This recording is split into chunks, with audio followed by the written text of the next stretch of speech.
So let's begin. So hello students, today we will discuss about it's a continuation lecture with respect to the previous lecture. So today we'll continue with the mechanical properties of materials. So now let's talk about the strength. So strength क्या होती है? The strength of a material is its capacity to withstand destruction under the action of external load. ठीक है, ये वो capacity होती है material की जो जब उस मटेरियल पे एक्सटर्नल लोड लगाया जाए तो उस एक्सटर्नल लोड को रेजिस्ट कर सके, रोक सके, उसकी वजह से जो डिस्ट्रक्शन हो रहा है उसको। तो जितना ज़्यादा आप एक्सटर्नल लोड लगाते हैं और जितने ज़्यादा लोड को कोई भी मटेरियल या मेटल बियर कर सकता है फेल होने से पहले, वो उसकी स्ट्रेंथ के अंदर माना जाएगा। ठीक है कि इस मटेरियल की इतनी स्ट्रेंथ है। It determines the ability of a material to withstand stress without failure. ठीक है, ये भी डिफाइन करता है कि आपका जो मटेरियल है वो कितना स्ट्रेस बियर कर सकता है फेल होने से पहले। अगर ज़्यादा स्ट्रेंथ है तो ज़्यादा स्ट्रेस बियर कर पाएगा, कम स्ट्रेंथ है तो कम स्ट्रेस बियर कर पाएगा फेल होने से पहले। The maximum stress that any material will withstand before destruction is called ultimate strength.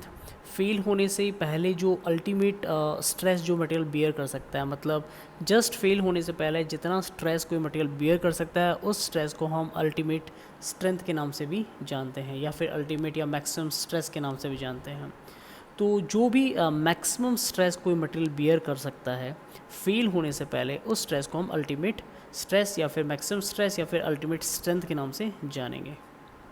I think strength is clear. ठीक है, इलास्टिसिटी की बात कर लेते हैं। What is elasticity? तो the property of a material by virtue of deformation caused by application applied load disappears upon removal of load. ठीक है, ये एक ऐसी प्रॉपर्टी होती है मटेरियल की कि जब आप उस पर लोड लगाएंगे तो डिफॉर्म होगा। ठीक है, उसकी साइज़, लेंथ, शेप चेंज होगा, लेकिन जैसे ही आप लोड हटा लेंगे उसके साइज़ और शेप और लेंथ जो भी है वापस अपने ओरिजिनल शेप और फॉर्म में आ जाएंगी। आप नीचे डायग्राम भी देख सकते हैं। यहाँ पे आपको दिखा रखा है कि एक मॉलिक्यूल्स दिखा रखे हैं आपको, और उसके साथ साथ आपको ये दिखा रखा है कि एक पैकिंग के अंदर, एक मटेरियल की पैकिंग के अंदर आपने जब लोड लगाया नीचे की तरफ तो वो डिफ़ॉर्म हुआ, उसकी लेंथ और शेप और साइज़ जो है चेंज हुई है। ठीक है, लेकिन जैसे ही आपने लोड हटाया वापस वो अपनी ओरिजिनल शेप और साइज़ के अंदर आ चुके हैं। राइट में आपको एक डायग्राम भी दिखा रखा है, जिससे एक तो है लीनियर इलास्टिक और एक दूसरा है नॉन लीनियर इलास्टिक। इसका मतलब सिर्फ इतना सा है कि जब आपने लोड लगाया, if corresponding to that load the change in length is proportional, मतलब जो लेंथ में चेंज आ रहा है प्रोपोर्शनैलिटी में आ रहा है, तो it is linear elastic. But जो अपने स्ट्रेस और जो स्ट्रेन जो जनरेट हो रहा है या फिर चेंज इन लेंथ जो जनरेट हो रहा है, अगर वो लीनियर नहीं है, मान लीजिए लोड कम लगाया है लेकिन लेंथ ज़्यादा चेंज हो गई है, या फिर लेंथ ज़्यादा चेंज नहीं हुई है लेकिन लोड बहुत लगा दिया, तो that means it is non linear elastic. लेकिन दोनों के अंदर ये कंडीशन होनी चाहिए कि जब आप लोड हटाओ तो वापस अपने ओरिजिनल शेप और साइज़ में आ जाए। So now we'll talk about the plasticity. So what is plasticity? It is something, it's another property of material in which the plasticity of a material is its ability to undergo some degree of permanent deformation without rupture or failure.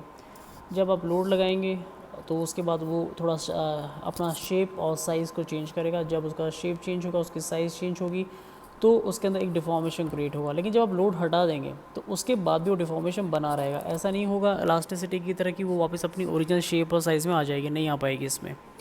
Plastic deformation will take only after the elastic limit is exceeded. और plastic deformation कब आता है? जब आपने किसी चीज़ पे load लगाया, उसको आपने खींचने के बाद वो प्रोपोर्शनैलिटी लिमिट के अंतर्गत वो एक्सटेंड होगी, और जब वो एक्सटेंड हो रही है तो जैसे ही वो अपना इलास्टिक लिमिट क्रॉस करेगी तो वो प्लास्टिक स्टेज के अंदर आ जाएगी। After crossing the elastic limit, if you still continues to stretch the material, then it will have a permanent deformation, and when you will remove the load it will not come into its original shape and size.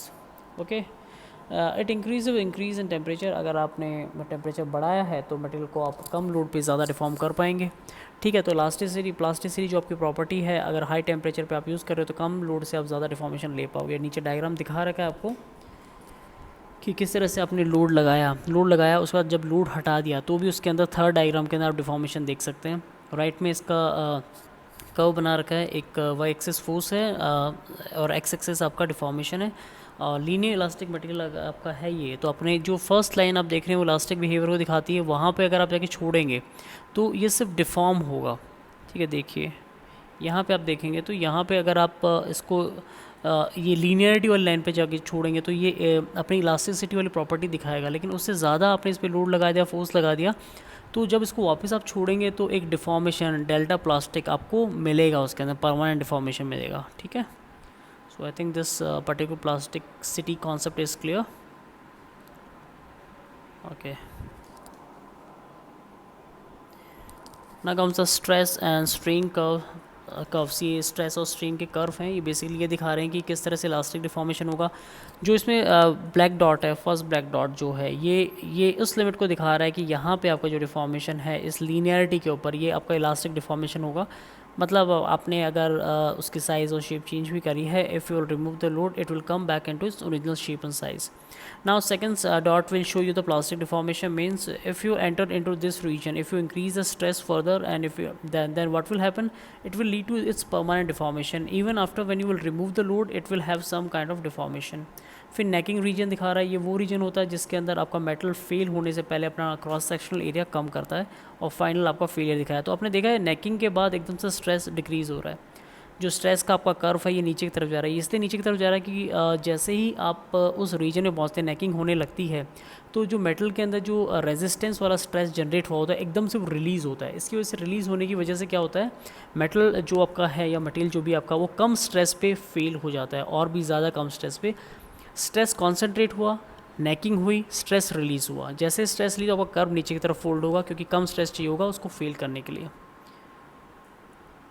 So now one more property, stiffness क्या होती है, the resistance of material to elastic deformation or deflection is called stiffness or rigidity. A material which suffers strength slight deformation under load has high degree of stiffness or rigidity. Example, steel beam is more stiffer or more rigid than aluminum beam.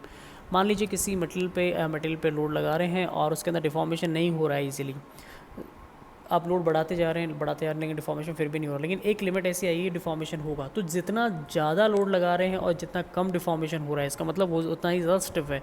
अगर same load लगा रहे हैं सारे materials पे, लेकिन आप देख रहे हैं एक ज़्यादा डिफॉर्म हुआ एक कम हुआ है, जो कम डिफॉर्म होगा उसकी स्टिफनेस कम होगी। सो डक्टिलिटी ये भी एक प्रॉपर्टी है मटेरियल की। ये प्रॉपर्टी आपको ये दिखाती है कि किस तरह से आप मटेरियल को वायर्स के अंदर ड्रॉ कर सकते हैं, शीट्स के अंदर कन्वर्ट कर सकते हैं, ठीक है। It is a property of a material which enables it to draw out into thin wires. Example, mild steel is ductile material. The present elongation and reduction in area in tension is often used as empirical measure of ductility. ठीक है, आप जितना ज़्यादा change of length create कर पाएंगे, अगर आप length को ज़्यादा क्रिएट कर पा रहे हैं, ठीक है, आप मतलब जैसे उसको एक्सटेंड कर रहे हैं तो वो ज़्यादा लंबा खिंच पा रहा है, तो जितना ज़्यादा लंबा खिंच पाएगा उतनी ज़्यादा उसकी डक्टिलिटी होगी। ये डायग्राम से और ज़्यादा क्लियर है। और बेसिकली ये प्रॉपर्टी है मटेरियल की कि उसको फेल होने से पहले वो एक्सटेंड होती है, खिंचता है, जैसे स्टील के अंदर होता है। Malleability of material is the ability to be flattened into thin sheets without cracking by hot or cold working. Example, lead can be readily ruled and hammered into thin sheets, but can be drawn into wires. Means cannot be drawn into wires. ये थोड़ा सा mistake है, I am sorry for this. तो होगा क्या, जैसे आप malleability वो प्रॉपर्टी होती है मतलब कि अगर आप उस पर हैमरिंग करेंगे, फोर्स लगाएंगे तो चिपटा होल नहीं लग जाएगा, ठीक है। मतलब वो शीट्स के अंदर आप ड्रॉ कर सकते हैं। ऐसा अगर कोई मटेरियल है जिसको आप शीट्स के अंदर कन्वर्ट कर सकते हैं, बट इसका मतलब ये नहीं है शीट के अंदर भी कन्वर्ट कर पाएंगे तो वायर भी बना पाएंगे। जैसे लेड है, लेड के आप शीट में कन्वर्ट कर सकते हैं बट वायर उसके नहीं बना सकते आप, ठीक है। तो मैलेबिलिटी बेसिकली शीट्स के फॉर्मेशन में अगर किसी मेटल को आप कन्वर्ट कर सकते हैं then it is malleable. So comparison of ductility and malleability. Ductility and malleability are frequently used interchangeably many times. Ductility is tensile quality while malleability is compressive quality. देखो ductility में क्या होता है, बेसिकली आप खींचते हैं, टेंशन देते हैं, उसको खींचते हैं, जब खींचते हैं तो वायर में ड्रॉ होता है। और मैलेबिलिटी में क्या होता है, कंप्रेस करते हैं, आप हथौड़ा मारेंगे तो कंप्रेस होगा तो शीट्स में कन्वर्ट होगा। तो ये मेजर डिफरेंस है, you can remember this fact. So now students, we have understood what are the some of the properties of the material, basic properties of the materials, and in next video I will extend these properties. We'll continue this session because some of the properties we need to discuss. So thank you for for giving me your time, and if you have any doubt then you can just ask me in the comment section. Thank you very much.